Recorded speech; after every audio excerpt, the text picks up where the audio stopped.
आगामी ग्रामपंचायत सार्वत्रिक निवडणुकीच्या पार्श्वभूमीवर 16 एप्रिल रोजी खामगाव येथील तहसील कार्यालयात तहसीलदार सुनील पाटील यांच्या प्रमुख उपस्थितीत तालुक्यातील 97 ग्रामपंचायतच्या सरपंच पदाचे सन 2025 ते 30 करिता आरक्षण जाहीर करण्यात आलं। आज आयोगाच्या निर्देशानुसार माननीय जिल्हाधिकारी महोदयांच्या सूचनेनुसार खामगाव तालुक्यातील 97 ग्रामपंचायतीचे आरक्षण जे निकष त्यांनी सांगितले होते त्या अनुषंगाने काढण्यात आलेलं आहे।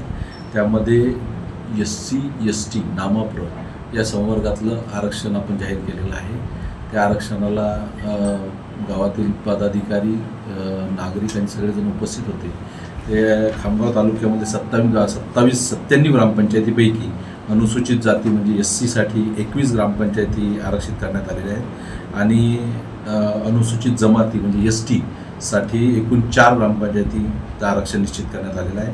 त्याचप्रमाणे नामप्र म्हणजे OBC साठी साधारणतः 23 ग्रामपंचायतींचं आरक्षण आपण निश्चित केलेलं आहे। यापैकी ज्या राहिल्या त्या सर्वसाधारण ग्रामपंचायती 49 अशा एकूण 97 ग्रामपंचायतीचं आरक्षण आपल्या हॉलमध्ये सर्वांसमक्ष काढण्यात आलेलं आहे। त्यामध्ये काही ग्रामपंचायतींचा नामाप्रच्या याच्यामध्ये 10 पैकी 6 ग्रामपंचायती आम्हाला पाहिजे होत्या, तर त्याचा निवड आपण ईश्वर चिठ्ठीमार्फत केलेला आहे आणि उर्वरित 4 ग्रामपंचायती ह्या आपण सर्वसाधारणमध्ये केलेल्या आहेत। अशा 49 ग्रामपंचायतीचा सर्वसाधारणमध्ये समावेश केलेला आहे आणि अशा एकूण 97 ग्रामपंचायतीचं आरक्षण जाहीर केलेलं आहे। अद्यापर्यंत कोणाचाही आक्षेप याच्यावर प्राप्त झालेला नाही। धन्यवाद।